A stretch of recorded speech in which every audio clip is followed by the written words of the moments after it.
হঠাৎ বিশ্বনবী দেখলেন আকাশের সূর্যের আলো ক্ষীণ হতে শুরু করেছে, কমতে শুরু করেছে। তিনি খেয়াল করে দেখলেন এর কারণ সাইয়েদনা জিব্রাইল বিশাল ফেরেশতাদের বহন নিয়ে পৃথিবীতে নেমে আসছেন। পড়েন সুবহানাল্লাহ।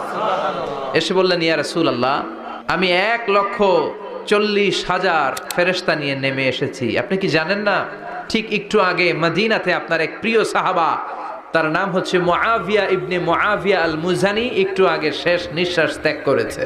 বিশ্বনবী বললেন, ইন্না লিল্লাহি ওয়া ইন্না ইলাইহি রাজিউন। সাইয়েদনা জিব্রাইল বললেন, ও নবী, আপনি কি আপনার প্রাণের সাহাবীর জন্য গায়েবানা জানাজা পড়বেন না?